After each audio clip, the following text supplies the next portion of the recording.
لا یؤمن احدکم حتی یکون ہواہ تبعا لما جئت به او کما قال علیہ الصلاۃ والسلام۔ محترم بزرگوں اور دوستوں، اسی آیت شریفہ پر بیان ہوا ہے اب سے 2 مہینے پہلے، اس سے پچھلے مہینے میں بھی اور اس سے پچھلے مہینے میں بھی 2 مہینے اسی آیت شریفہ پر بیان ہوا ہے، اور آج بھی اسی آیت شریفہ کی تفسیر، اسی آیت شریفہ کی روشنی میں کچھ اور عرض کروں گا، اس لیے کہ جو باتیں کہی گئی وہ بھی بہت ضروری تھی تقوی سے متعلق، اور کچھ جو باقی ہیں وہ بھی بہت ضروری ہے۔ اللہ ہمیں عمل کی توفیق دے، اللہ تعالی ہماری سمجھ، ہمارے حافظے کو مضبوط کرے کہ ہمیں یہ باتیں یاد رہیں، اللہ ہماری مدد فرماوے کہ وقت پر ہم ان پر عمل کریں۔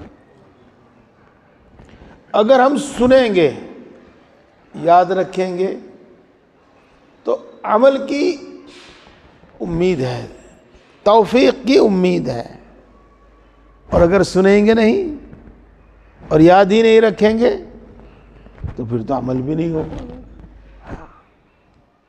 اسی لیے اس کی اہمیت کو سمجھیے۔ جو بات میں اس وقت میں بار بار نہیں بلکہ قریب قریب ہمیشہ ہی کہتا ہوں، اور اب آپ کئی مہینے سے عصر کے بعد بھی وہی بات سن رہے ہیں کہ اعمال کے ثمرات نیت کے مطابق ہوتے ہیں۔ جس طرح کی نیت ہوگی اسی طرح کے ثمرات ہوں گے، اسی طرح کا پھل اور اسی طریقے کا نتیجہ سامنے آئے گا۔ اب پچھلے مہینے میں اور اس مہینے میں بھی آج بھی آپ نے بات تو سنی کہ ایک عمل میں کئی نیتیں ہو سکتی ہیں اور ایک عمل کے کئی ثواب ہو سکتے ہیں۔ ایسے ہی یہ بھی آپ نے سنا کہ ایک عمل کی کئی بری نیتیں ہو سکتی ہیں اور ایک عمل میں کئی گناہ ہو سکتے ہیں، ایک عمل پر کئی سزائیں ہو سکتی ہیں۔ اور یہ بھی آپ نے سنا کہ جب کسی عمل میں اچھی نیت بھی شامل ہو اور بری نیت بھی شامل ہو تو یہ اخلاص کے خلاف ہے۔ صرف اچھی نیت ہی ہونی چاہیے۔ میرے بھائیوں، میں نے اپنے اکابر سے بھی سنا، خصوصاً حضرت تھانوی رحمۃ اللہ علیہ کے مواعظ میں بہت مرتبہ پڑھا، وہ اس پر تنبیہ فرمایا کرتے تھے۔ نیت درست ہو، اخلاص ہو، نیت درست ہو اور اخلاص ہو۔ یہاں آنے، یہاں رات گزارنے، یہاں کے معمولات میں شریک ہونے، یہاں بیان میں شریک ہونے اور اس وقت بیان سننے کی بھی کوئی نیت ہونی چاہیے، اور نیت اچھی ہونی چاہیے، اس میں کوئی دوسری بری نیت شامل نہیں ہونی چاہیے، کوئی دوسری اور کوئی بری نیت شامل نہ ہونی چاہیے۔ اچھی نیتیں تو ہم کتنی بھی کر لیں، لیکن کوئی بری نیت شامل نہ ہونی چاہیے کہ پھر وہ اخلاص کے خلاف ہو جائے گی۔ کیا نیت ہے؟ کس نیت سے آپ تشریف لائے ہیں؟ کس نیت سے آپ یہاں بیٹھے ہیں؟ کس نیت سے آپ سن رہے ہیں؟ ایک تو مختصر سا لفظ ہے کہ عمل کی نیت سے سن رہے ہیں،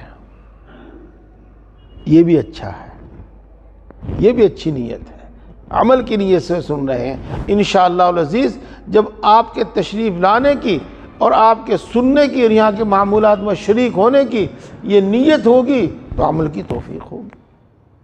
لیکن جیسے میں نے ابھی عرض کیا کہ ایک اچھے عمل میں کئی اچھی نیتیں ہو سکتی ہیں اور ان سب کا نتیجہ مرتب ہو سکتا ہے، ان تمام نیتوں کا نتیجہ مرتب ہو سکتا ہے۔ اللہ کی محبت پیدا ہو جاوے، اللہ کا خوف پیدا ہو جاوے، ہم متقی اور پرہیزگار بن جاویں، ہم کامل درجے کے مسلمان بن جاویں۔ اللہ ارشاد فرماتے ہیں یا ایھا الذین آمنوا ادخلوا فی السلم کافہ، پورے اسلام میں داخل ہو جاؤ، ہم پورے اسلام میں داخل ہو جاؤ۔ یہ نیتیں رکھو، ان نیتوں کو اس وقت یہاں سوچ لیا کرو، استحضار کر لیا کرو، انشاءاللہ العزیز انشاءاللہ العزیز یہی نتیجے مرتب ہوں گے۔ تقوی آئے گا، اللہ کی محبت آئے گی، اللہ کا خوف آئے گا، کامل درجے کے ہم مسلمان بنیں گے، کامل درجے کے ہم مومن بنیں گے۔ ایک بات آج کل میں بار بار کہہ رہا ہوں، یہ تو دینی سمجھ نہیں ہے، کچھ عمل کا جذبہ ہے، یا عمل کا جذبہ ہے، ہاں یہ دینی سمجھ ہے تو عمل کا جذبہ نہیں ہے۔ حالانکہ ضرورت دونوں کی ہے، جب تک صحیح علم نہیں ہوگا تو صحیح عمل نہیں ہوگا، اور جب تک عمل کا جذبہ نہیں ہوگا تو علم بھی کوئی فائدہ نہیں دے گا، عمل بھی نہیں ہوگا۔ پیارے دوستو، بات چل رہی تھی تقوی کی، یہ نیت تو آپ نے کری لی جو میں نے آپ کو بتائی ہے، بات چل رہی تھی تقوی کی۔ اس میں نے آپ کو دو باتیں تو بتائی دی، تیسری بات کا ذکر آیا تھا، لیکن میں ان دونوں باتوں کی پھر تھوڑی تفصیل کرنا چاہتا ہوں۔ اللہ نے پھر بعد میں کچھ باتیں ذہن میں ڈالی ہیں۔ پہلا تقوی کیا ہے؟ تقوی کا پہلا درجہ کیا ہے بتایا تھا؟ بتاؤ کوئی؟ کفر اور شرک سے بچنا اور ایمان لے آنا، ایمان میں داخل ہو جانا، اسلام میں داخل ہو جانا، کفر اور شرک کو چھوڑ دینا۔ ہم اس کو کہتے ہیں مومن بن جاؤ، مسلمان بن جاؤ تو شرک اور کفر سے بچ گئے، اور ایک درجے کا تقوی یہ بھی ہو گیا۔ میرے بھائیوں، بات تو ابھی شروع ہوئی ہے، لیکن میں نے آپ کو وارننگ دینی شروع کر دی، دھیان سے سنو۔ ہاں، ان درد بھرے الفاظ کو سمجھو۔ ہاں، ایمان ایسا چاہیے جس میں زندگی بھر کبھی بھی شک و شبہ پیدا نہ ہو،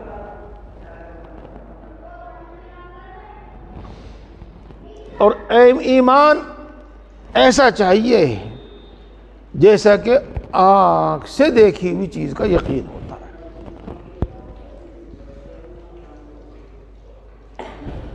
اگر ایمان کے ساتھ شک و شبہ پیدا ہو جاوے تو ایمان ہی ختم، اور اگر ایسا یقین حاصل نہیں ہوا جیسے آنکھوں دیکھی چیز کا یقین ہوا کرتا ہے، جس کو ہم حدیث کی زبان میں، دین کی زبان میں احسان کا درجہ کہتے ہیں، تو وہ ناقص درجے کا ایمان ہوا، اور تمام اعمال بھی ناقص رہیں گے، تمام عبادتیں بھی ناقص رہیں گی۔ تو اپنے ایمان پر محنت، اور اتنی محنت کہ کبھی شک و شبہ پیدا نہ ہو۔ دیکھو، اگر پڑھنے میں غلطی ہو جائے تو بتا دینا۔ انما المؤمنون الذين آمنوا بالله ورسوله ثم لم يرتابوا، اسی طرح ہے، کون سے پارے میں؟ 26ویں پارے میں ہے، سورہ حجرات میں ہے۔ مومن تو وہ ہیں جو اللہ اور اس کے رسول پر ایمان لائے، اور پھر کبھی کوئی شک پیش نہیں آیا ان کو، ثم لم یرتابوا، پھر انہوں نے کبھی اللہ کی بات میں، اللہ کے رسول کی بات میں، قرآن کی بات میں، حدیث کی بات میں، دین کی بات میں کبھی کوئی شک نہیں کیا. ثم لم یرتاب، ایسا ایمان جس میں کبھی شک و شبہ پیدا نہ ہو. آپ جانتے ہیں الیقین یزول بالشک، شک سے یقین ختم ہو جاتا ہے، اور یقین ختم ہوا آگے کیا؟ ایمان ختم ہوا. تو ہمیں اپنے آپ کو ایسا بنانا ہے اور ہمیں ایسے اعمال کرنے ہیں، اس طرح کرنے ہیں کہ زندگی میں کبھی شک و شبہ پیش نہ آئے. اور اگر کبھی شک شبہ پیش آوے تو پیشگی ہمیں اس کا علاج دریافت کرنا ہے، پیشگی ہمیں اس کا علاج دریافت کرنا ہے تاکہ ہم اس شک و شبہ سے بچ جائیں، اس شک و شبہ سے بچ جائیں. ایک وقتی علاج ہوتا ہے، وقتی علاج، وہ شاید میں نے آپ کو بتایا تھا. جب اللہ کی ذات میں، اللہ کی صفات میں، قرآن میں، اللہ کے کسی وعدے میں، اللہ کے کسی حکم میں، اللہ کے رسول صلی اللہ علیہ وسلم کی ذات میں، اللہ کے رسول صلی اللہ علیہ وسلم کی بات میں کوئی شک پیدا ہو تو فوراً کہا کرو اعوذ باللہ من الشیطان الرجیم آمنت باللہ لا حول ولا قوة الا باللہ. یہ اس کا فوری اور وقتی علاج ہے. اس کے آگے بھی اگر آپ، یہ تو عربی زبان میں ہے، اگر آپ اس سے آگے نہیں ہرگز نہیں ہرگز نہیں، اپنی زبان سے بھی ایسا کہو. جب اللہ کی ذات میں، اللہ کی صفات میں، کسی بھی کام میں شک پیدا ہو تو زبان سے کہو کہ نہیں ایسا نہیں، ہرگز نہیں. انشاءاللہ العزیز ایسا کرنے کے بعد وہ جو خیالات ہمارے دل میں آئے ہیں، جو شکوک و شبہات ہمارے دل میں آئے ہیں، ان سے ناگواری ہو جائے گی. طبیعت ان کو، دل ان کو پسند نہیں کرے گا، ناگواری آ جائے گی. اور پھر اگر وہ خیالات ہیں تو وہ مضر نہیں ہوں گے، آگے اس کا سلسلہ جاری نہیں ہوگا. اور ایک پھر اس کا مستقل علاج ہے. مستقل علاج وہی جو آپ کو بار بار بتایا جا رہا ہے، ہمیشہ بتایا جا رہا ہے. اللہ اکبر، اللہ اکبر، اللہ اکبر. حضرت حاجی صاحب، حضرت حاجی امداد اللہ صاحب نور اللہ مرقدہو نے حضرت مولانا رشید احمد صاحب گنگوئی رحمۃ اللہ علیہ کو خط لکھا. شیخ مرید کو خط لکھ رہا ہے. ہاں، ایسے بھی ہوتے ہیں، اور شیخ ایسی شفقت رکھنے والے بھی ہوتے ہیں، جی ہاں.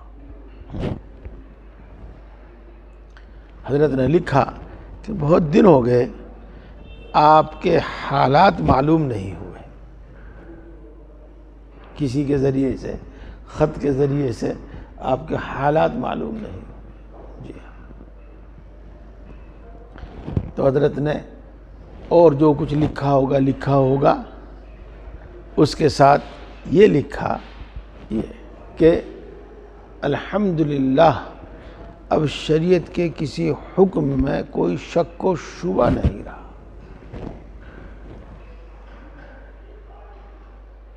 اور بھی باتیں لکھی تھی، تو اور باتیں لکھی تھی، وہ مجھے اب ذہن میں نہیں آ رہی ہیں، آ گئی تو میں بتا دوں گا آپ کو. جو میں بول رہا تھا، جو میں کہہ رہا تھا، اس سے متعلق بات آپ کے میرے ذہن میں بھی آ گئی، آپ کے سامنے بھی رکھ دی. اور میں اس سے یہ عرض کرنا چاہتا ہوں کہ یہ صرف ہمارے سوچ لینے سے کہ کوئی شک و شبہ پیش نہ آوے، ہمارے ارادہ کر لینے سے کہ ہم کوئی شک و شبہ نہیں کریں گے، ایسا نہیں ہوگا.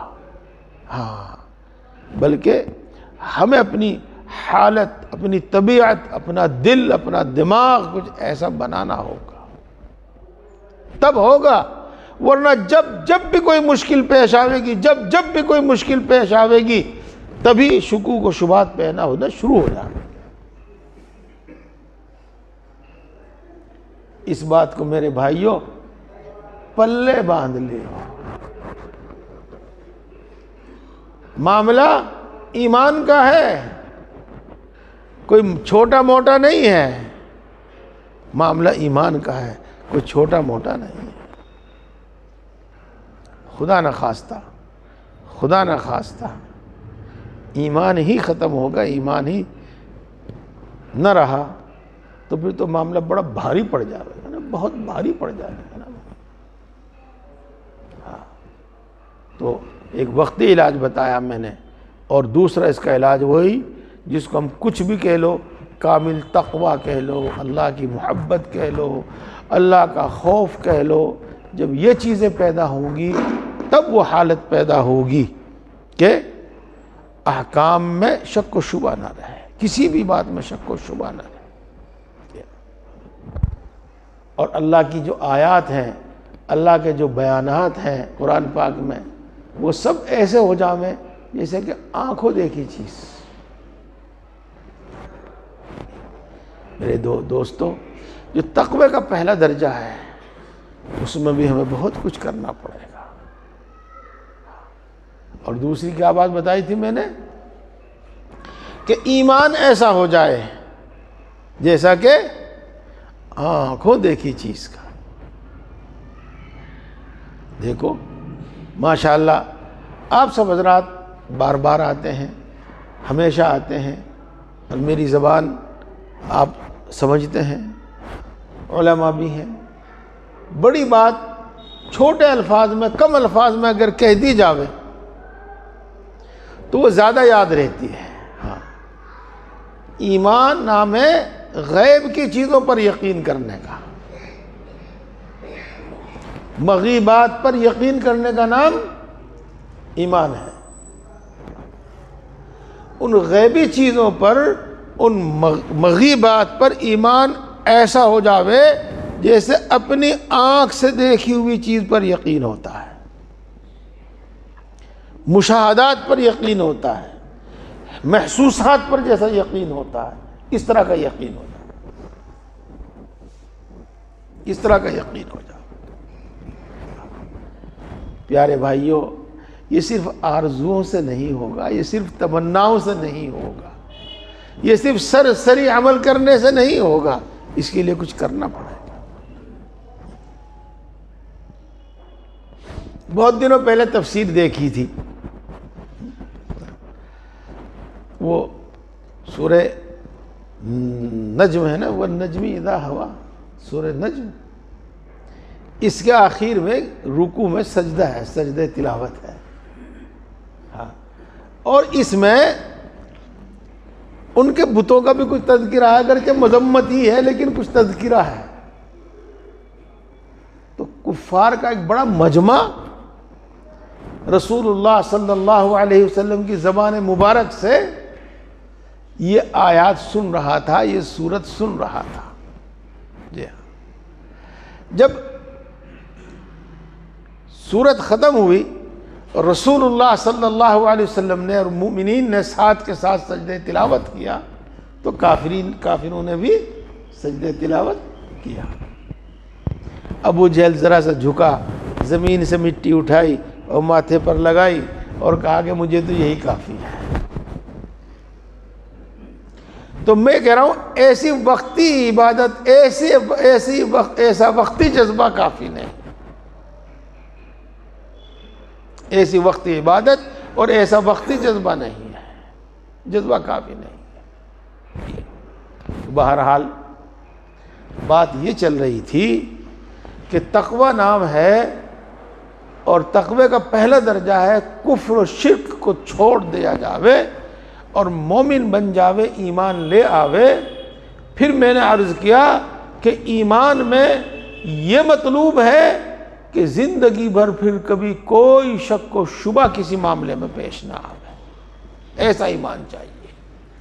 اور ایمان میں یہ مطلوب ہے، یہ مقصود ہے کہ غیب کی چیزیں جو ہے جن پر یقین کرنا ضروری ہے، جن پر ایمان لانا ضروری ہے، وہ ہمارے نزدیک ایسی یقینی ہو جاویں، ایسی یقینی ہو جاویں جیسا کہ آنکھوں دیکھی چیز یقینی ہوتی ہے، اور محسوسات کا یقینی ہوتی ہیں، اور مشاہدات یقینی ہوتے ہیں، اور اس کے لیے محنت ہے۔ بزرگوں کے ہاں، سالکین کے ہاں، خانقاہوں میں یہی تو سکھایا جاتا ہے، احسان احسان۔ میرے بھائیوں، ہم اپنی حالت پر غور کریں، ہم اپنی حالت پر غور کریں کہ ہماری یہ حالت ہے کہ نہیں ہے۔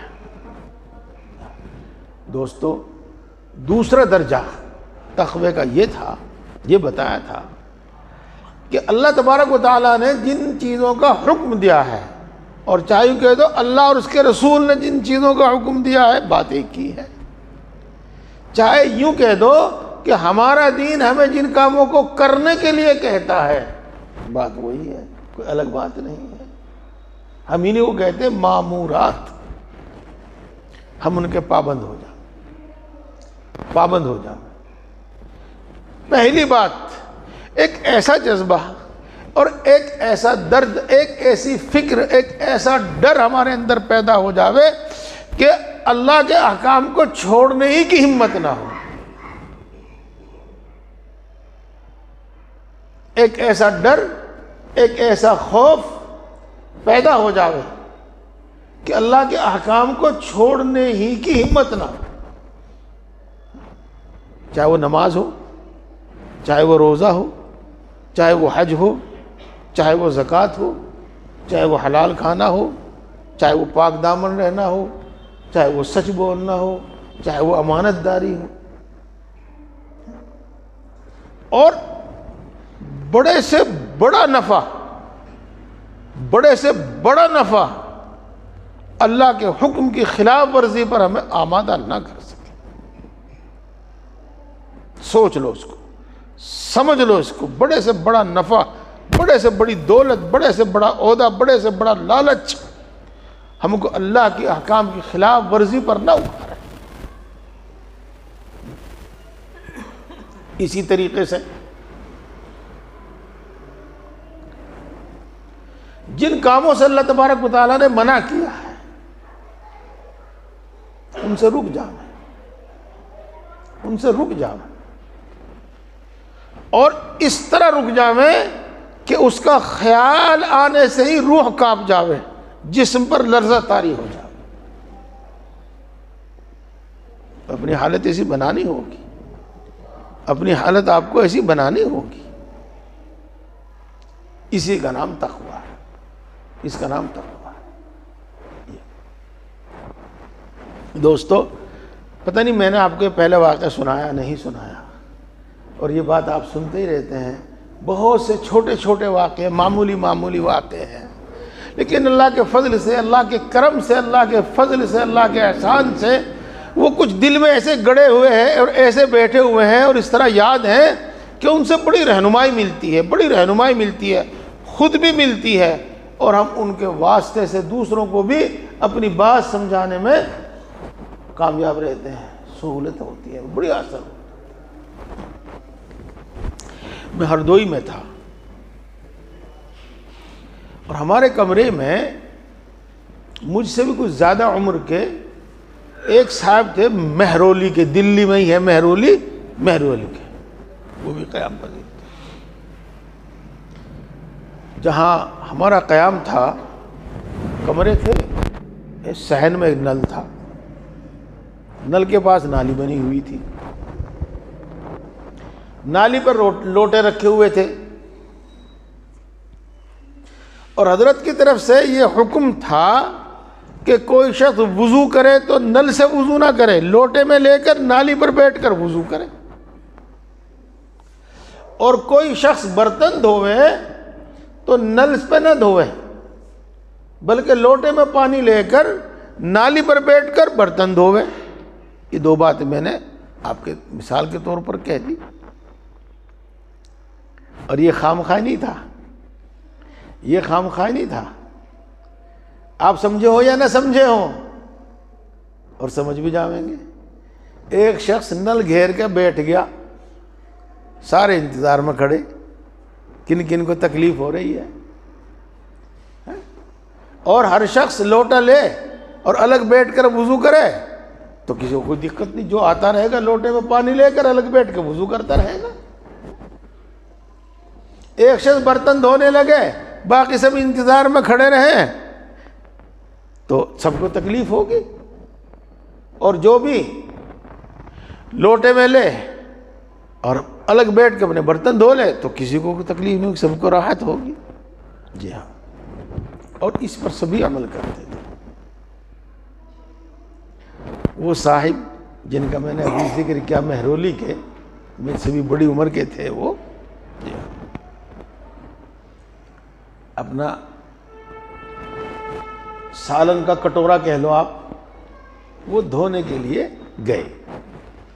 ایک ہی برتن تھا اور کوئی دوسرا وہاں پر موجود نہیں تھا، نل سے وضو کرنے والا، پانی لینے والا، برتن دھونے والا، پانی پینے والا، اور کوئی دوسرا وہاں موجود نہیں تھا۔ ان کے دل میں خیال آیا کہ یہاں اور تو کوئی ہے ہی نہیں، چل ایک کٹوری دھونی ہے تجھے، تو ایک کٹورا دھو لے۔ تو انہوں نے وہ نل پہ ہی دھونا شروع کر دیا۔ اس کو دھو کے جو انہوں نے اوپر آنکھ اٹھائی، اوپر چہرہ اٹھایا، دیکھا کہ حضرت شاہ براء الحق صاحب نور اللہ مرقدہ تشریف لا رہے ہیں۔ ان کے دل میں بات یہ آئی کہ حضرت نے مجھے نل سے کٹورا دھوتے ہوئے دیکھ لیا ہے، یہ تو وہ یوں کہتے ہیں کہ خوف اتنا ہوا کہ میرے ہاتھ سے کٹورا چھوٹ گیا۔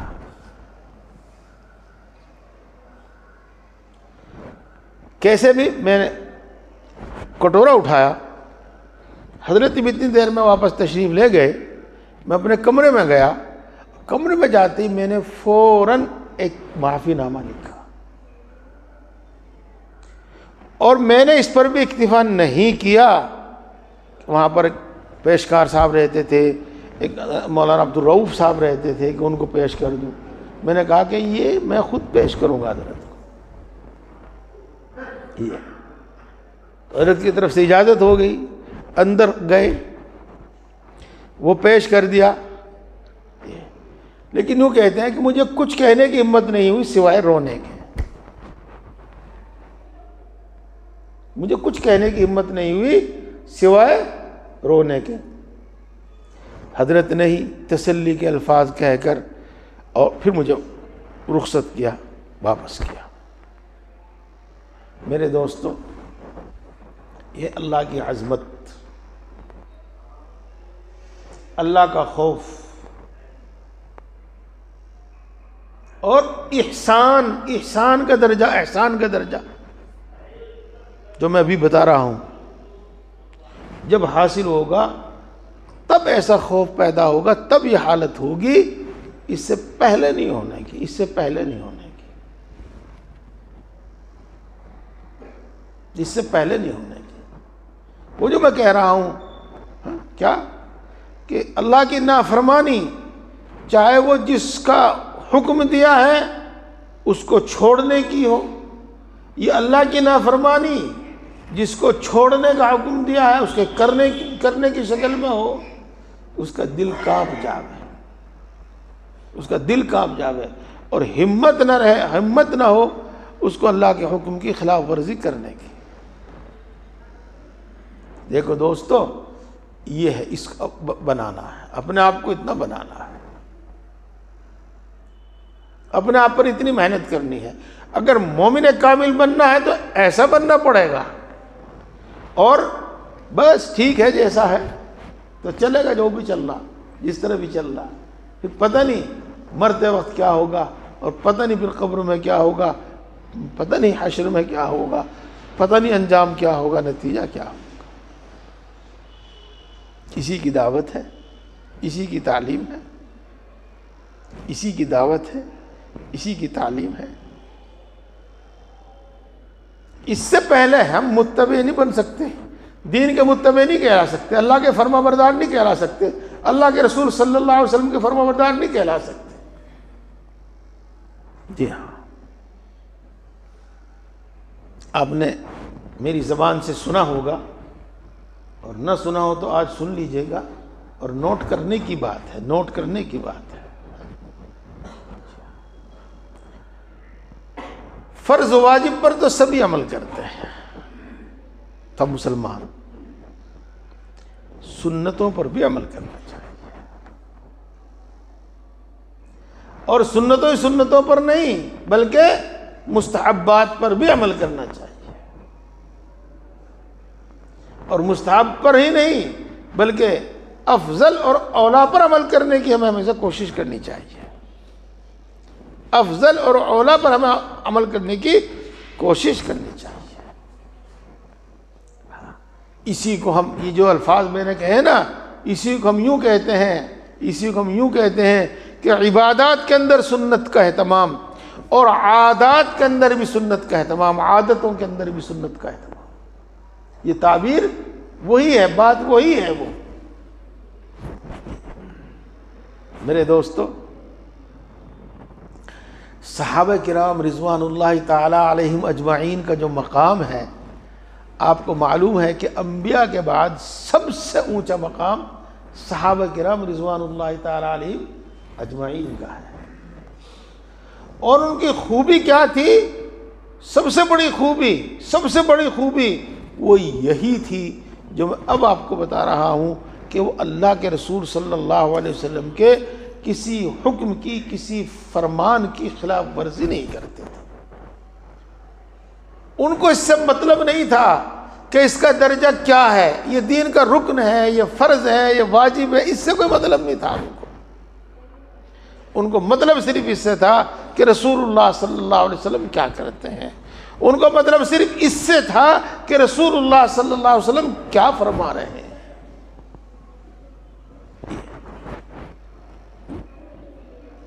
جی ہاں، بار بار سنتے ہیں آپ میری زبان سے یہ، ہم نے اپنے آشیانے کے لیے جو چبھے دل میں وہی تن کے لیے۔ کچھ چیزیں ہیں جو دل و دماغ میں اور ذہن میں بیٹھی ہوئی ہے، الحمدللہ بڑی مدد ملتی ہے ان سے، وہ آپ کے سامنے بھی پیش کر دیتے ہیں۔ جی ہاں، سنیے، حضرت ابو موسیٰ اشعری رضی اللہ تعالی عنہ مشہور صحابی ہیں، فرماتے ہیں کہ میں نے ایک دن ارادہ کیا کہ میں آج اپنا پورا دن رسول اللہ صلی اللہ علیہ وسلم کی مبارک خدمت میں گزاروں گا، آپ کے سامنے موجود رہوں گا، آپ کی خدمت میں حاضر رہوں گا۔ جب میں مسجد نبوی میں پہنچا تو مجھے معلوم ہوا کہ آپ یہاں موجود نہیں ہیں، تشریف فرما نہیں ہیں۔ میں نے دریافت کیا تو دریافت کرنے سے معلوم ہوا کہ ادھر گئے ہیں، یعنی قباء کی طرف گئے ہیں، قباء کی طرف۔ ادھر ہی ایک کنواں تھا جس کو بیر اریس کہا کرتے تھے، بیر اریس، اریس ایک یہودی کا نام تھا، یہ کنواں اس کی ملکیت میں تھا۔ وہ مسلمانوں کو پانی سے منع کیا کرتا تھا، مہنگا پانی دیتا تھا۔ حضرت عثمان غنی رضی اللہ تعالی عنہ نے اس کو خرید کر مسلمانوں کے لیے وقف کر دیا تھا، اور اس کا پانی کھارا تھا، کھارا، پیتے تو تھے لوگ لیکن کھارا پانی تھا۔ جب رسول اللہ صلی اللہ علیہ وسلم کو اس بارے میں آگاہ کیا گیا تو آپ وہاں تشریف لے گئے، آپ نے اس میں تھوکا اور پانی پی کر پھر واپس اس میں ڈالا، اپنا جھوٹا اس میں ڈالا، تو اللہ نے کنواں میٹھا کر دیا، اس کا پانی میٹھا کر دیا۔ یہ وہ بیر اریس ہے۔ ہمارے دیہات والے اس بات کو بھی سمجھتے ہیں کہ وہ اپنے کنویں پہ گئے ہیں، یعنی اپنے کھیت میں گئے ہیں، وہ اپنے کنویں پہ گئے ہیں یعنی اپنے باغ میں گئے ہیں۔ تو معلوم ہوا کہ رسول اللہ صلی اللہ علیہ وسلم بیر اریس میں ہیں۔ حضرت ابو موسیٰ اشعری رضی اللہ تعالیٰ عنہ وہیں پہنچ گئے، آپ وہاں موجود تھے، نہ معلوم کس فکر میں ہوں گے، کس رنج میں ہوں گے، کس حالت میں ہوں گے۔ تو حضرت ابو موسیٰ اشعری ملاقات کر کے واپس آ گئے اور یہ کہا کہ میں رسول اللہ صلی اللہ علیہ وسلم کی دربانی کی خدمت انجام دوں گا، آج میں ان کا دربان بنوں گا، دربان رہوں گا یہاں پر، کسی کو آپ کی اجازت کے بغیر اندر نہیں آنے دوں گا۔ نہ معلوم کیا صورتحال ہوگی، واقعہ کچھ اسی طرح کا بتاتا ہے۔ کچھ دیر میں دیکھا کہ حضرت ابوبکر صدیق رضی اللہ تعالی عنہ چلے آ رہے ہیں۔ حضرت ابو موسیٰ اشعری رضی اللہ تعالی عنہ نے ان کو دروازے پر روک دیا اور فرمایا کہ اجازت کے بغیر اندر نہیں جائے گا۔ حضرت ابو موسیٰ اشعری رضی اللہ تعالی عنہ رسول اللہ صلی اللہ علیہ وسلم کی پاس آئے اور کہا کہ ابو بکر ہے، اندر آنا چاہتے ہیں۔ آپ صلی اللہ علیہ وسلم نے ارشاد فرمایا ان کو جنت کی خوشخبری سنا دو اور ان کو اندر آنے کی اجازت دے دو۔ ابو بکر صدیق رضی اللہ تعالی عنہ اندر تشریف لے گئے اور دیکھا رسول اللہ صلی اللہ علیہ وسلم کنویں کی مینڈ پر بیٹھے ہیں اور پیر کنویں میں لٹکائے ہوئے ہیں اور پنڈلیاں کھولی ہوئی ہیں، چادر لنگی جو بھی کچھ کہیے آپ وہ ہٹائی ہوئی ہیں اور پنڈلیاں کھلی ہوئی ہیں۔ حضرت ابو بکر صدیق پہنچے۔ اب میں کہوں یا نہ کہوں یہ تو خود ہی سمجھ لینا چاہیے کہ سلام دعا کے بعد آپ کی دائیں جانب بیٹھ گئے اور اسی طرح بیٹھ گئے جس طرح رسول اللہ صلی اللہ علیہ وسلم بیٹھے ہوئے تھے، اسی طرح بیٹھ گئے، من پر بیٹھ گئے، پیر کنویں میں لٹکا لیے اور پنڈلیاں کھول لی۔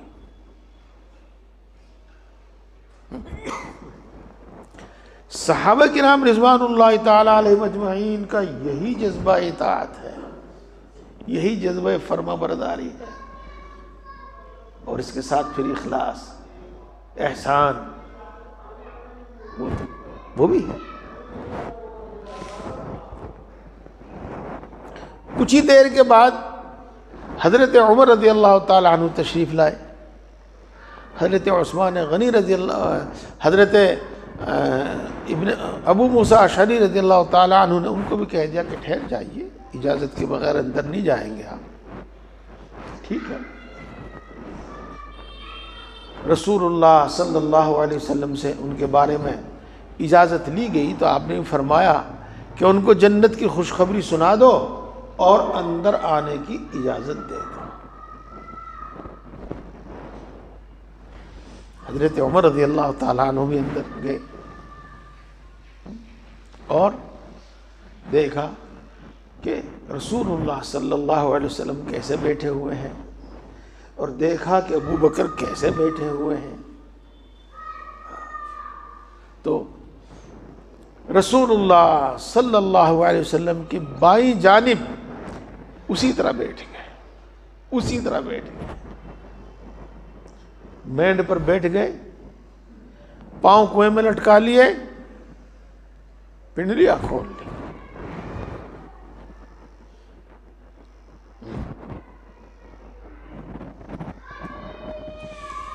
کچھ ہی دیر کے بعد حضرت عثمان غنی رضی اللہ تعالی عنہ تشریف لاتے ہیں۔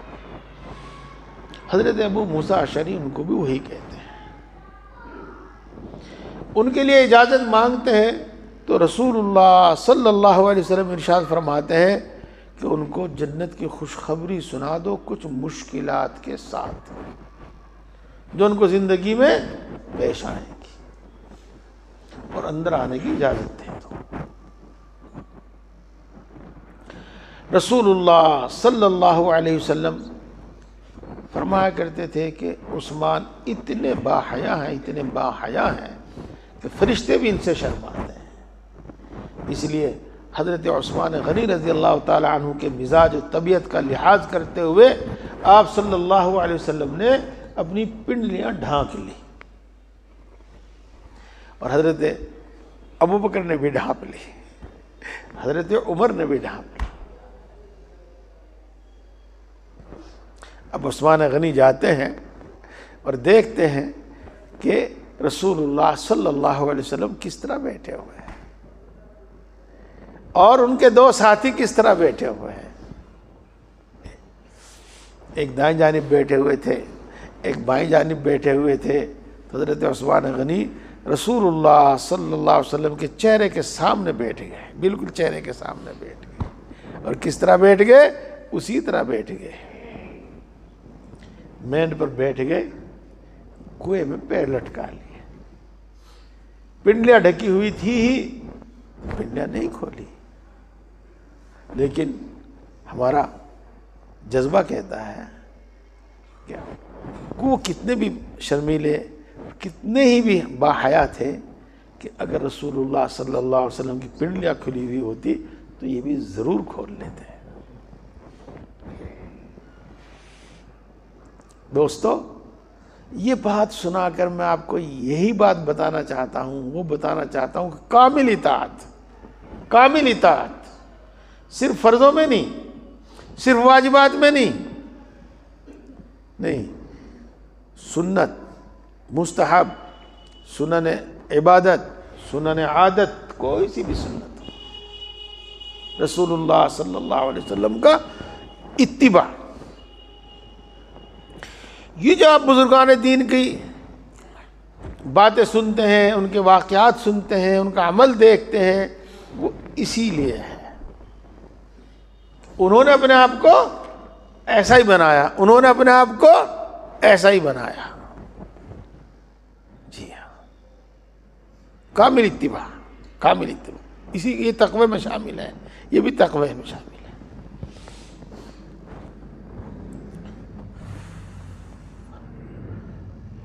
اللہ جزائے خیر دے، اللہ ان کی قبروں کو نور سے بھرے، جو ہمیں باتیں سکھا کر سنا کر گئے ہیں.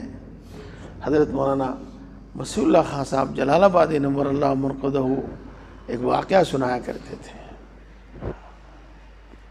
ایک بزرگ کا جی چاہا تربوز کھاؤں. معلوم کیا کہ پہلے یہ بتاؤ کہ رسول اللہ صلی اللہ علیہ وسلم نے اپنی زندگی میں تربوز کھایا ہے کہ نہیں کھایا؟ اللہ اکبر. اگر آپ نے کھایا ہو تو میں بھی کھاؤں، اور آپ نے نہ کھایا ہو تو نہ کھاؤں. پیارے بھائیو، یہ لوگ نماز چھوڑ دیں گے؟ یہ لوگ روزہ چھوڑ دیں گے؟ یہ حج چھوڑ دیں گے؟ یہ زنا کریں گے؟ یہ بدنگاہی کریں گے؟ یہ چوری اور خیانت کریں گے؟ ان کو تو یہ بھی گوارا نہیں کہ اگر تربوز رسول اللہ صلی اللہ علیہ وسلم نے نہ کھایا اور میں کھاؤں، یہ بھی گوارا نہیں ان کو. تو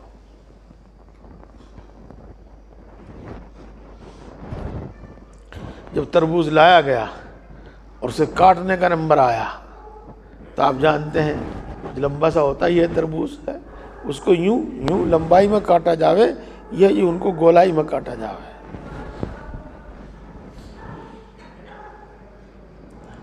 تو کہا پہلے یہ دریافت کرو کہ اس سلسلے میں رسول اللہ صلی اللہ علیہ وسلم سے کچھ ثابت ہے کہ نہیں.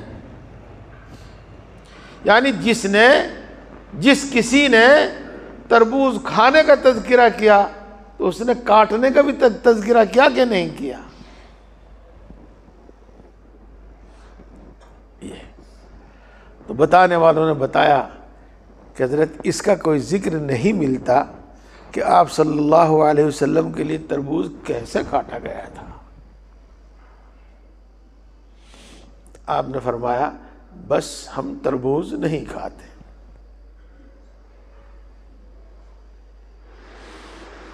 میرے لیے گولائی میں کاٹ دیا جاوے اور رسول اللہ صلی اللہ علیہ وسلم کے لیے لمبائی میں کاٹا گیا ہو،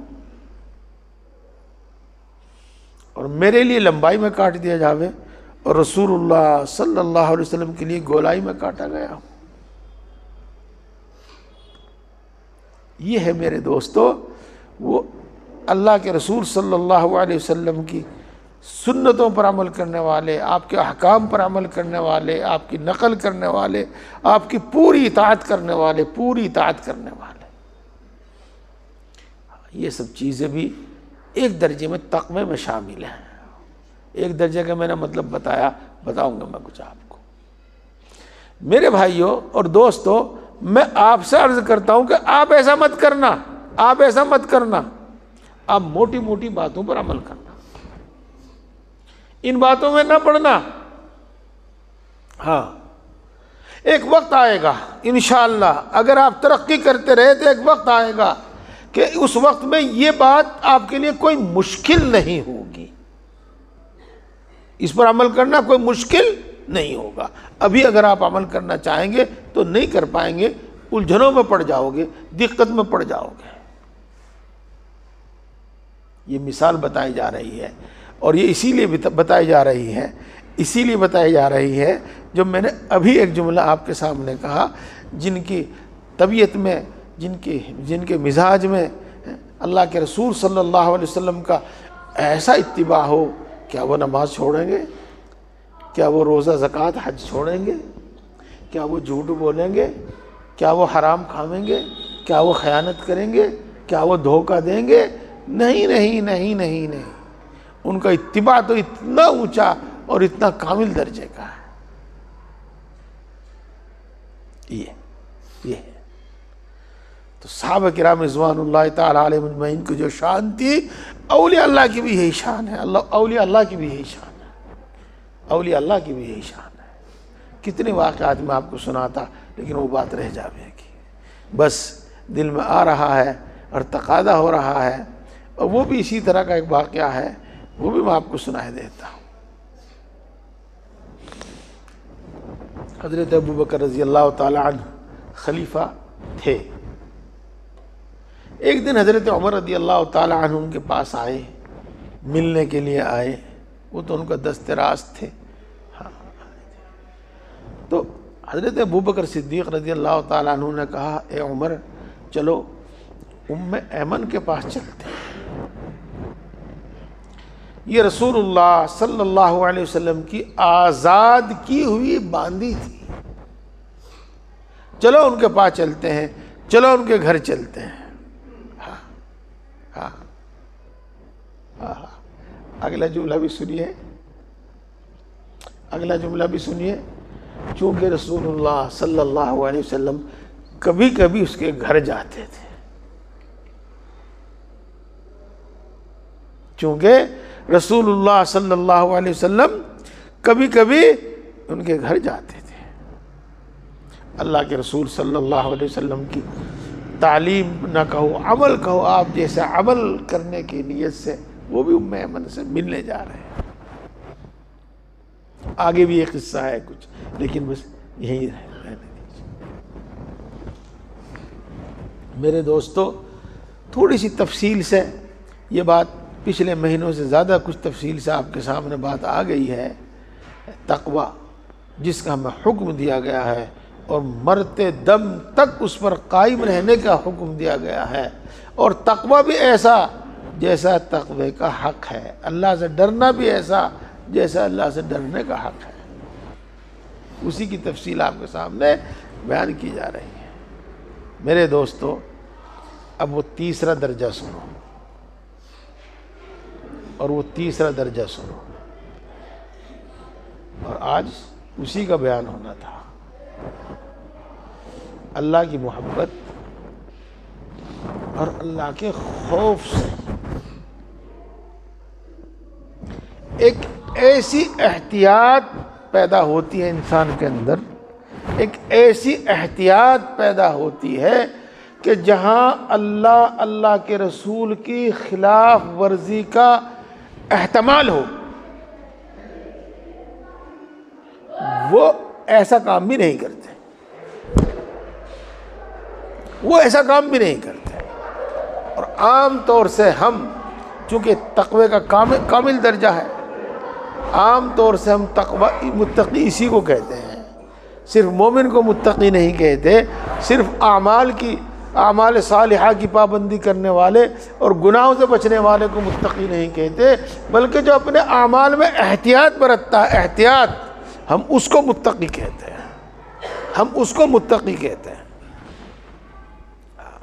میرے دوستو، آپ سمجھ گئے ہوں گے، ہاں یہی سمجھایا جا رہا ہے، ادنا درجے کا تقوی اور متوسط درجے کا تقوی یہ تو ہونا چاہیے، لیکن کامل درجے کے تقوی کے لیے بھی ہمیں کچھ کرنا چاہیے اور کامل درجے کے تقوی کی طرف بھی بڑھنا چاہیے۔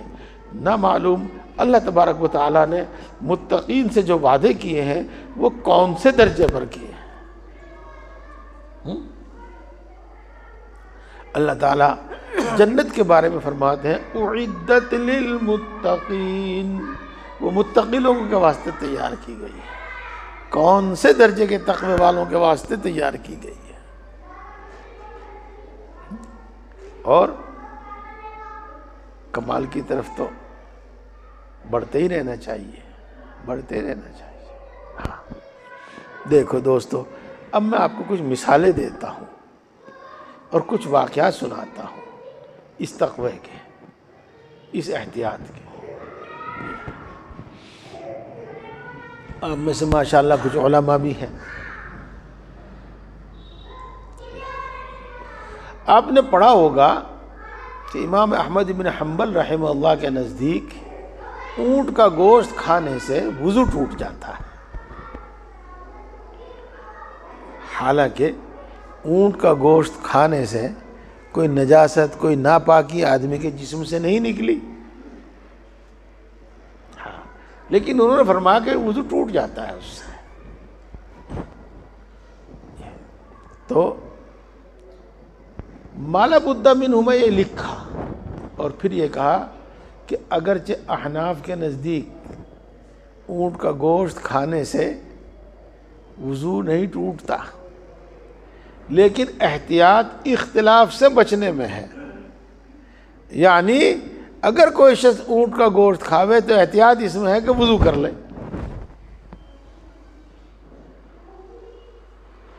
احتیاط اس میں ہے کہ وضو کر لے۔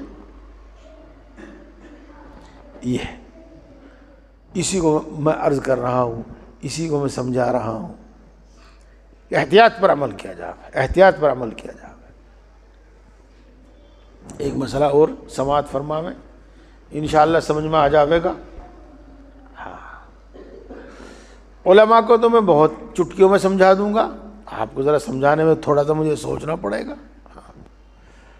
ظہر کا وقت امام اعظم ابو حنیفہ علیہ الرحمہ کے نزدیک مثلین تک باقی رہتا ہے، اور باقی ائمہ کے نزدیک مثل اول پر ختم ہو جاتا ہے، صاحبین کے نزدیک بھی مثل اول پر ختم ہو جاتا ہے، لیکن احناف کے نزدیک فتویٰ یہی ہے کہ مثلین تک باقی رہے گا۔ آپ کو بھی سمجھاؤں گا، پہلے انہیں سمجھا دوں۔ یہ فتویٰ اسی پر ہے۔ تو میرے دوستو، احتیاط اس میں ہے کہ ہم ہمیشہ مثل اول سے پہلے زور پڑھ لیا کریں۔ احتیاط اس میں ہے کہ ہمیشہ مثل اول سے پہلے نماز پڑھ لیا کریں۔ یہ میں عرض کر رہا ہوں کہ اعمال میں احتیاط پر عمل کریں، احتیاط پر عمل کریں۔ یہ دو مثال میں نے آپ کو دی، اب آپ سب سن لو۔ ہاں سمجھا دوں انشاءاللہ العزیز، انشاءاللہ العزیز، ابھی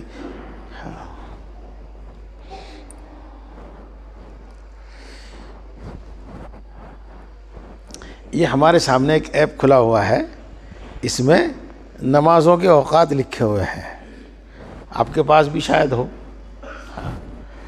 اس میں لکھا ہے کہ عصر کی نماز قضا ہوگی، یعنی عصر کا آخری وقت، عصر کا ختم وقت وہ ہے 4:24 پہ۔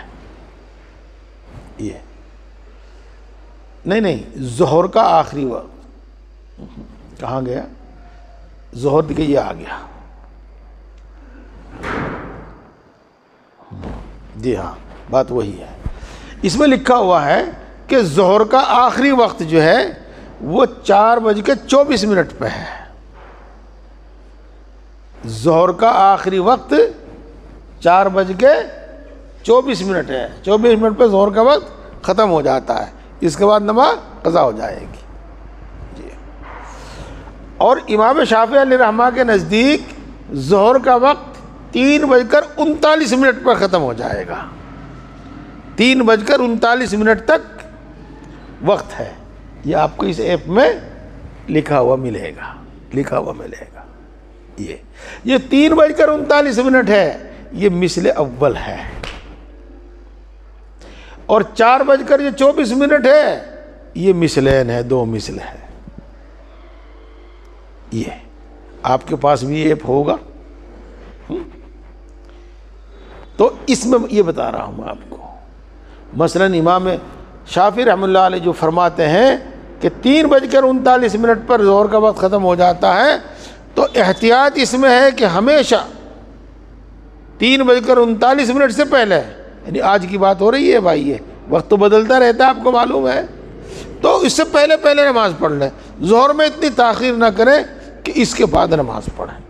اگرچہ اس کے بعد بھی اگر آپ نماز پڑھیں گے تو آپ کی نماز ادا ہوگی, قضا نہیں ہوگی. 4:24 تک ہمارے یہاں نماز ادا ہوگی, قضا نہیں ہوگی. لیکن احتیاط اس میں ہے کہ جیسے امام شافعی علیہ رحمہ فرما رہے ہیں کہ 3:39 پر ظہر کا وقت ختم ہو جاتا ہے, تو 3:39 سے پہلے نماز پڑھ لیں. یہ امید ہے کہ میری بات بھی سمجھ میں آئی ہوگی. اسی کے ساتھ میں آپ کو پھر دوسری بات کہتا ہوں. کیا یہ باتیں بغیر علم کے ہمیں معلوم ہو جائیں گی؟ ہم نہ کوئی کتاب پڑھیں, نہ اللہ والوں کے پاس جائیں, نہ بزرگوں کی صحبت میں جائیں, تو ہمیں کیسے معلوم ہو جائے گا؟ بس جس طرح زندگی گزر رہی ہے. جیسے ہمارے گاؤں دیہات میں کہتے ہیں گنڈے دار نماز پڑھ رہے ہیں تو پڑھ رہے ہیں, اور بغیر اخلاص کے, بغیر احسان کے پڑھ رہے ہیں تو پڑھ رہے ہیں. بس یہ تو ایسے ہی چلتا رہے. احتیاط پر عمل. اور جیسا کہ میں نے بھی عرض کیا کہ آپ موٹی موٹی باتوں پر عمل کرتے رہو. انشاءاللہ العزیز ان پر عمل کرنے کی برکت سے وہ درجہ حاصل ہوگا جس کی میں اب بات کر رہا ہوں آپ کے سامنے. پہلے بھی بات کی اور اب آگے بھی بات کر رہا ہوں. ہمارے شیخ نہیں سنایا تھا, شیخ اول نے واقعہ سنایا تھا. اور دیکھیو آپ, دل گردے کی بات. اور میں نے اس سلسلے میں صحابہ کے واقعات نہیں سنائے, وہ بھی سنا سکتا ہوں میں جیسا ذہن چلے گا. دارالعلوم دیوبند کے ایک محتمم تھے مولانا منیر صاحب, اور اس وقت مدرسے کے تمام کاغذات, ضروری کاغذات دلی چھپتے تھے, سہارنپور میں, دیوبند میں نہیں چھپتے تھے. تو مدرسے کے کاغذات, رسیدیں وغیرہ چھپوانے کے واسطے مدرسے کے خزانے میں سے پیسے لے کر آپ دلی تشریف لے گئے یہ چیزیں چھپوانے کے واسطے. وہاں کسی طریقے سے وہ پیسے چوری ہو گئے, ضائع ہو گئے. تو آپ واپس تشریف لائے دیوبند اور اپنا ایک باغ بیچا, نقد سقد ایک باغ بیچا, اور وہ پیسے لے کر دہلی تشریف لے گئے, اور کاغذات, رسیدیں وغیرہ جو بھی چھپنی تھی سب چھپوا کر لا کر مدرسے میں پیش کر دیے, مدرسے میں رکھ دیے. کسی کے سامنے ذکر تذکرہ بھی نہیں کیا. مجھ جیسا ہوتا تو فتویٰ تو لے لوں کم سے کم پہلے کہ میرے اوپر تاوان واجب ہے کہ نہیں ہے. کسی کے سامنے ذکر تک نہیں کیا. لیکن ہوتے ہوتے معلوم ہو ہی گیا. تو دوسرے اکابر نے حضرت مولانا سے فرمایا کہ آپ نے جان بوجھ کر امانت ضائع نہیں کی، آپ نے تعدی نہیں کی، اس لیے اس کا تاوان آپ کے ذمہ واجب نہیں ہے، آپ یہ پیسے مدرسے کے خزانے سے لے لیں۔ تو انہوں نے عذر فرمایا، انکار فرمایا۔ یہ جن الفاظ میں بھی انکار کیا ہوگا تو وہ لوگ سمجھے کہ شاید ان کو جواز میں شک ہے کہ میرے لیے جائز ہے کہ نہیں لینا، لہذا حضرت مولانا رشید احمد صاحب گنگوئی رحمۃ اللہ علیہ، جو اس وقت سب کے بڑے تھے، سب کے اکابر تھے، بڑے تھے، ان سے استفتاء کیا گیا صورتحال بتا کر۔ حضرت نے فرمایا کہ صورت مذکورہ میں، مسئولہ میں ان کی طرف سے کوئی زیادتی اور کوئی تعدی نہیں پائی گئی، لہذا ان پر تاوان واجب نہیں ہے، وہ خزانے سے پیسہ لے سکتے ہیں۔ وہ مدرسے کے سرپرست بھی تھے اور مفتی بھی تھے اور دوسرے حضرات بھی کہہ رہے تھے، تو اب تو کوئی مشکل نہیں تھی، کوئی مسئلہ نہیں تھا، کوئی بدنامگی نہیں تھی، کچھ نہیں تھا یہ۔ لیکن جب ان کے سامنے ذکر کیا گیا کہ حضرت مولانا رشید احمد صاحب نے ایسا فرمایا ہے، ایسا جواب لکھا ہے، فرمایا رشید احمد کیا تو نے افتاء میرے لیے پڑھا تھا؟ اپنے دل پہ ہاتھ رکھ کے دیکھ، اگر تیرے ساتھ ایسا ہوتا تو کیا کرتا؟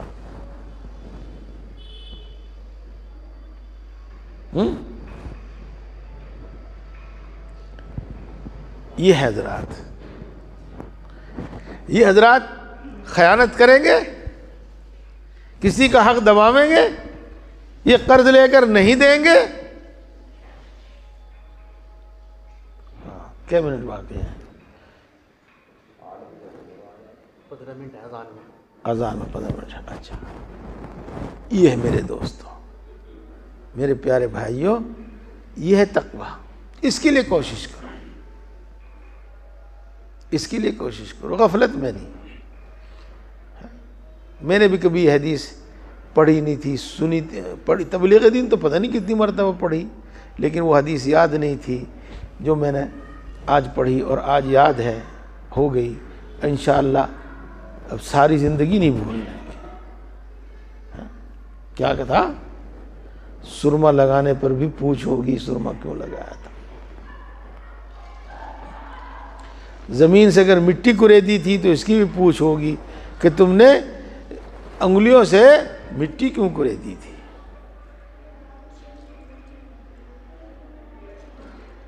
تو احتیاط کی ضرورت ہے، تقوی کی ضرورت ہے، تقوی کی ضرورت ہے۔ جی ہاں، میرے شیخ حضرت مولانا مسیح اللہ خان صاحب جلال آبادی نور اللہ مرقدہ کا سنایا ہوا قصہ میں نے آپ کو سنایا ہے۔ ہاں، اور بھی بہت سارے قصے سنایا کرتے تھے، اور بھی بہت سارے قصے سنایا کرتے تھے۔ جی، ایک قصہ اور سناتا ہوں میں آپ کو، جو بات کرتے ہیں۔ کاندھلا میں ایک مفتی مظفر حسین صاحب تھے۔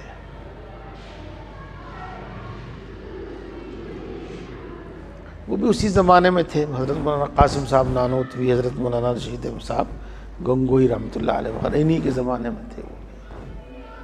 جی ہاں، یہ دلی پڑھا کرتے تھے۔ ان کے ساتھیوں میں ایک نواب صدیق احمد صاحب بھی تھے۔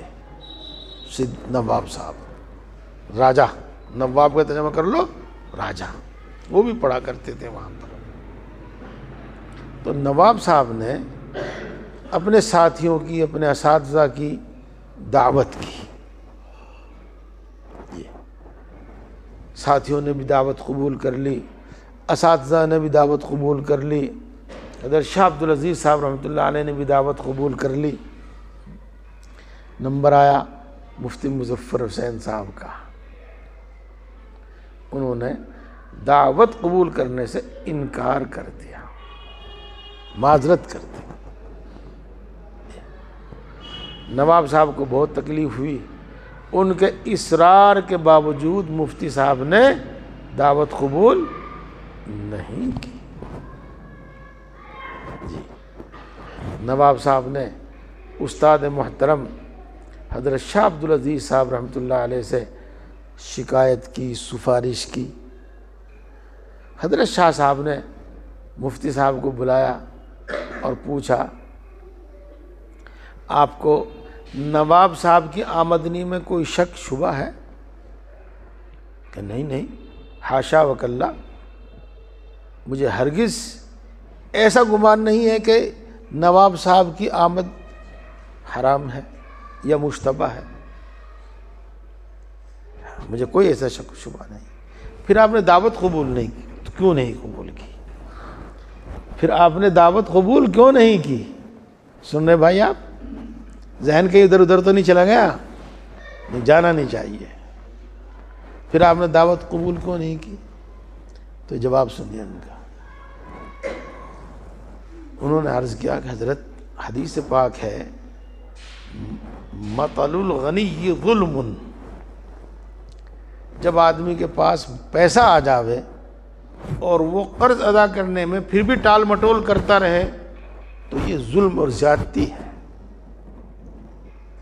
میری معلومات کے مطابق نواب صاحب مقروض ہیں، ان کو یہ دعوت کا پیسہ قرضداروں کو قرض ادا کرنے میں خرچ کرنا چاہیے، نہ کہ دوستوں کی دعوت کرنے میں اس لیے دعوت قبول نہیں کرتا۔ سمجھ میں آ گئی بات؟ اب سمجھ لو آپ ان کی دعوت کا کیا حکم ہوگا؟ جو 2000 لوگوں کا انتظام کریں گے ولیمے میں اور پیسہ لیں گے قرض، بلکہ سود پر، جی ان 2 لوگوں کی دعوت کا کیا حکم ہوگا؟ جو دوسروں سے حیلے بہانے کر کے قرض لے کر شادی کریں گے، ولیمہ کریں گے، بیٹی کی شادی کریں گے اور پھر کسی کو پیسہ نہیں دینے گے۔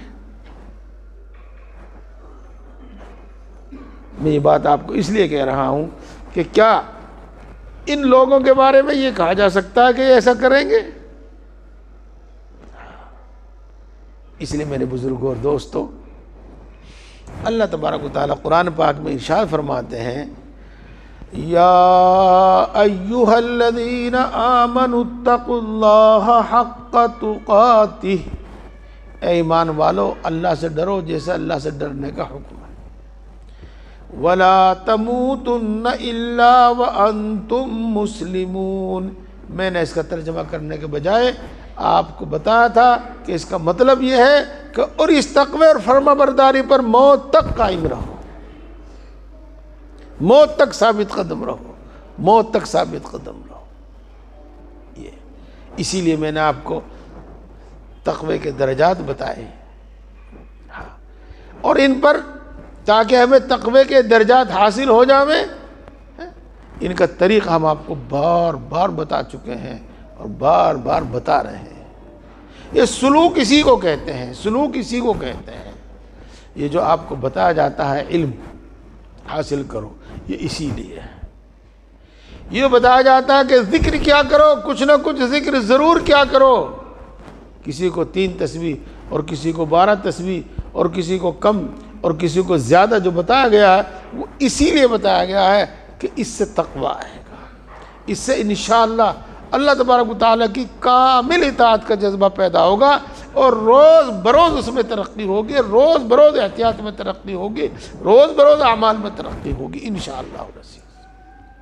جی ہاں، یہ جو بتایا گیا ہے کہ فکر آخرت، یہ کامل تقوی کی پیدا کرنے کے واسطے ہی ہے، کمال تقوی پیدا کرنے کا واسطہ ہی ہے، کمال تقوی پیدا کرنے کا واسطہ ہے۔ بتایا تھا آپ کو، پھر سن لیجئے گا، نئے لوگ بھی آتے ہیں۔ پہلے وہ کتابیں پڑھو جن میں آخرت کا ذکر ہے، موت کے وقت سے جنت میں داخل ہونے تک کا، بلکہ جنت کے بعد داخل ہونے کے بعد بھی جنت میں پھر کیا ملے گا اس کا ذکر ہے، اور موت کے وقت سے ہی جہنم میں داخل ہونے تک اور پھر جہنم میں داخل ہونے کے بعد بھی کیا ہوا بیتے گی، یہ سب باتیں پڑھو اور بار بار پڑھو، بار بار پڑھو، اتنی بار پڑھو کہ وہ چیزیں ہمارے ذہن اور حافظے میں، میموری میں محفوظ ہو جاویں اور ہمیں یاد آنے لگیں، اور وہ باتیں یاد آ کر ہمیں قدم قدم پر آگاہ کرنے لگیں، ٹوکنے لگیں۔ اس کو شریعت کی اصطلاح میں تو وہی فکر آخرت کہتے ہیں، اور تصوف کی اصطلاح میں اس کو مراقبہ موت کہتے ہیں، مراقبہ موت کہتے ہیں۔ وہ اسی لیے ہے اللہ کے ذکر سے اللہ کی محبت پیدا ہوگی، اور تقوی سے فکر آخرت سے، مراقبے سے انشاءاللہ العزیز خوف پیدا ہوگا، احتیاط پیدا ہوگی، اور پھر مجاہدہ آسان ہو جائے گا، مجاہدہ کا کیا مطلب؟ مشقت برداشت کر کے تہجد میں اٹھنا، مشقت برداشت کر کے دور مسجد میں جا کر جماعت کی نماز پڑھنا، مشقت برداشت کر کے 12 تسبیح پڑھنا، مشقت برداشت کر کے روزانہ پابندی سے قرآن پاک کی تلاوت کرنا، یہ آسان ہو جائے گا۔ دوسروں کا حق فوراً ادا کرنا، بغیر کسی لاگ لپیٹ کے فوراً ادا کرنا۔ ہمارا کوئی حق ادا کرے نہ کرے، ہم دوسرے کا حق ادا کرتے ہیں، یہ اسی سے پیدا ہو، یہ آسان ہو جائے گا، مجاہدہ آسان ہو جائے گا۔ ایک ملازم ہے، اس کے لیے پوری ڈیوٹی دینا آسان ہو جائے گی، چونکہ خیانت میں اگر وہ اپنی ڈیوٹی پوری ادا نہیں کرتا تو خیانت ہے، تو یہ اسی سے پیدا ہوگا۔ اور رہی نیک لوگوں کی صحبت، ان سے وہاں سے تو علم بھی ملتا ہے، عمل بھی ملتا ہے، اور کچھ چیزیں ایسی ہیں جو سینے سے سینے میں منتقل ہوتی ہیں، وہ بھی ملتی ہے دوستو، وہ بھی ملتی ہے۔ یہ جو آپ کو طریق بتایا گیا ہے، علم، ذکر، مجاہدہ، فکر آخرت، صحبت صالح یا صحبت شیخ، اسی سے انشاءاللہ یہ کمال تقوی حاصل ہوگا، یہ کمال ایمان حاصل ہوگا، یہ کمال اتباع حاصل ہوگا۔ باقی پوچھ کر عمل کرو، پوچھ پر عمل کرو، اور اپنی عملی حالت، اخلاقی حالت بتاتے رہو۔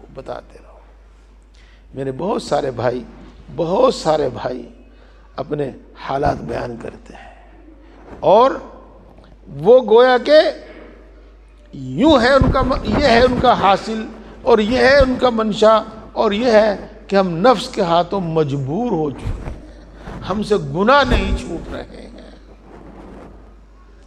اور ہم سے نمازیں نہیں پڑھی جا رہی ہیں۔ ایک صاحب نے تو اتنی بات لکھی، اور اتنی صاف بات لکھی کہ کسی نے اتنی صاف بات آج تک نہیں بتائی، کہ ہم نے نیک بننے کا ارادہ کیا تو ہماری صورت تو نیک بن گئی، یعنی کرتا پجامہ بھی آ گیا، داڑھی بھی آ گئی، ٹوپی بھی آ گئی، ہماری صورت تو نیک بن گئی، لیکن ہم خود نیک نہیں بنے۔ ہم چاہتے ہیں کہ یہ عمل کریں، لیکن ہم سے نہیں ہوتا۔ ہم چاہتے ہیں وہ گناہ چھوڑ دیں، لیکن ہم سے گناہ نہیں چھوٹتا۔ میرے دوستو، اگر کوئی ایسی چیز ہوتی، کوئی ایسی چیز ہوتی، توجہ ڈالنا ہوتا، دعا ہوتی، کچھ اور منتر ہوتا، تو ہم آپ کو ہرگز زحمت نہ دیتے کہ کچھ کرنا پڑے آپ کو، ہم اس کا استعمال کر کے کمال تقوی آپ کے اندر پیدا کر دیتے، لیکن ہوتا نہیں۔ یہ تو خود کچھ کرنے سے ہوتا ہے، اسی لیے آپ کو جن چیزوں سے اللہ کے رسول صلی اللہ علیہ وسلم کا کامل اتباع نصیب ہو جاوے، جن چیزوں سے ہمارے اندر کامل دین آ جاوے، جن چیزوں سے ہمارے اندر تقوی پیدا ہو جاوے، وہ طریق آپ کو بار بار بتایا جا رہا ہے۔ علم، ذکر، مجاہدہ، فکر آخرت، اللہ والوں کی صحبت، اس پر چلیے اور چلتے رہیے۔ اگر مرتے دم تک ہم اپنی کوشش میں کامیاب ہو گئے اور اللہ کے پورے فرما بردار بن گئے تو ہم اس دنیا سے کامیاب ہو کر گئے، اور اگر خدا نہ خواستہ نافرمانی کی حالت میں ہم یہاں سے گئے تو ہم ناکام گئے دنیا سے۔ ہمیں اس دنیا میں کچھ نہ ملا، کچھ نہ ملا، کچھ نہ ملا، اتنا ملا کہ ہم اللہ کے فرما بردار بن کر اس دنیا سے گئے تو کامیاب ہیں، اور ہمیں اس دنیا میں سب کچھ ملا، سب کچھ ملا، اور نافرمان ہونے کی حالت میں اس دنیا سے گئے تو ہم ناکام ہیں، اور خدا نہ خواستہ ایمان سے محروم ہو کر ہی گئے تو بس پھر تو کچھ نہ پوچھو کہ سب کچھ برباد ہے، سب کچھ خراب ہے۔ اس لیے دوستو، آپ سے بتایا گیا ہے کچھ کتابوں کا مطالعہ، مثلا تعلیم الاسلام پڑھتے رہو، بہشتی زیور پڑھتے رہو، خطبات حکیم الامت، ملفوظات حکیم الامت پڑھتے رہو، پڑھتے رہو۔ ہم یہ باتیں، یہ کتابیں کیوں بتاتے ہیں؟ آپ کے سامنے ہم نے واٹس ایپ پہ بار بار ڈالا ہے، آپ کو بتایا کہ کن اور کتنے لوگوں کا تجربہ یہ ہے کہ دین کی جو سمجھ اور دین کی جو فکر ان کتابوں کے پڑھنے سے آتی ہے وہ کہیں اور سے نہیں آتی، وہ کہیں اور سے نہیں آتی۔ اس لیے ہم آپ کے بار بار بتاتے ہیں۔ جی ہاں، اپنے اعمال، احوال، اخلاق بتاتے رہا کرو کہ اس سے آپ کو خود اطمینان ہوگا کہ ہاں میں صحیح راستے پر چل رہا ہوں۔ آپ کو آپ کی غلطی بتا دی جائے گی، آپ اس سے بچ لیں گے۔ جیسے کہ میں نے غالباً عصر کے بعد آج ہی بتایا ہے کہ اس سے بڑی رہنمائی ملتی ہے، بڑی رہنمائی ملتی ہے۔ اللہ تبارک و تعالیٰ توفیق عطا فرماوے، آسان فرماوے۔ میرے شیخ بار بار بلکہ قریب ہمیشہ ہی فرمایا کرتے تھے، جب ہمت کرو گے، ارادہ کرو گے تو توفیق بھی ہوگی۔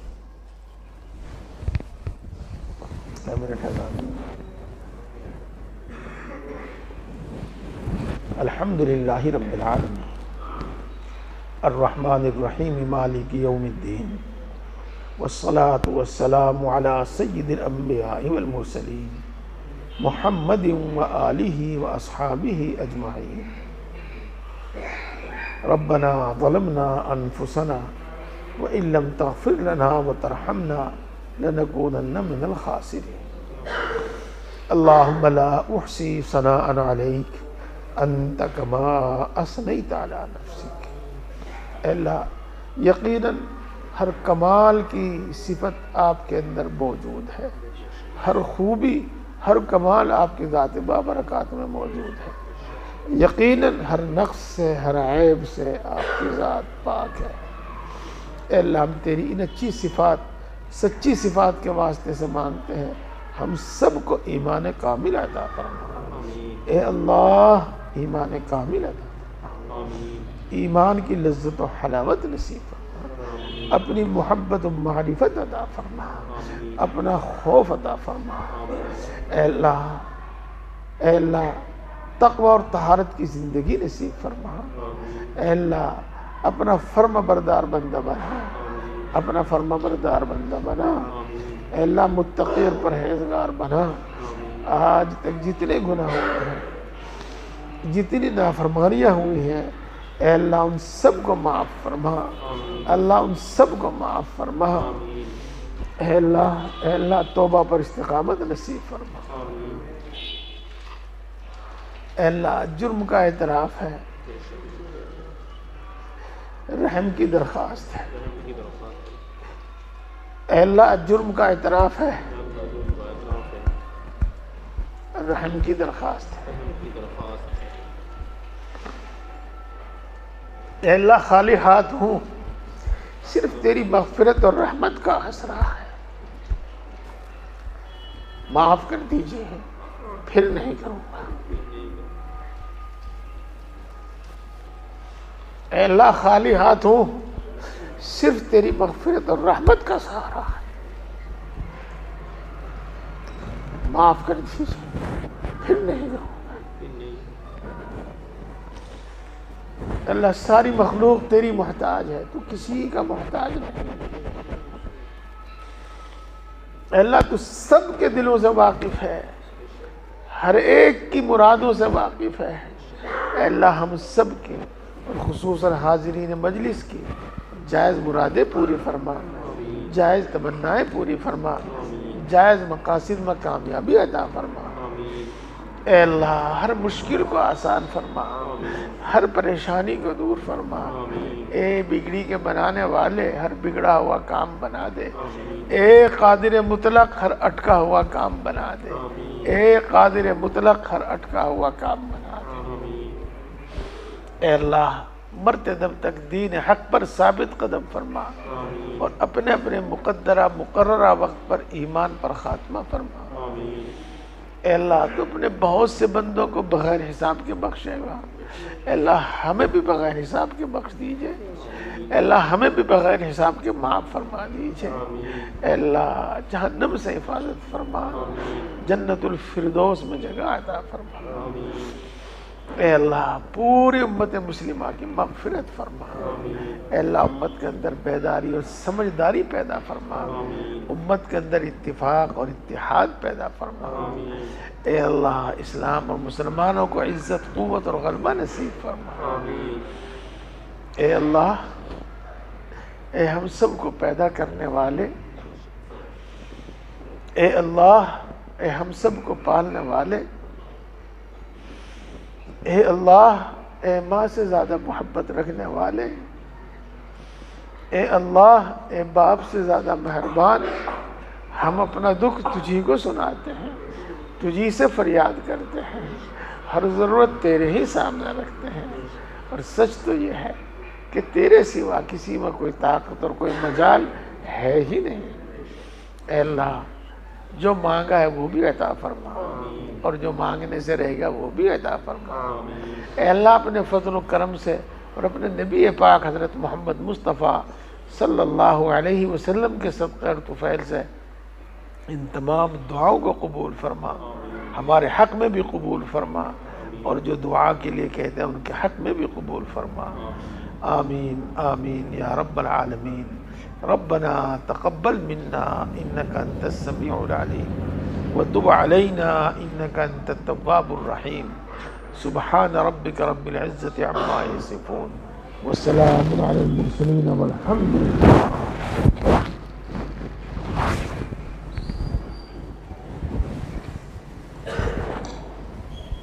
واز کے بعد مسافہ نہیں ہے، نئے لوگ ہیں وہ کر سکتے ہیں۔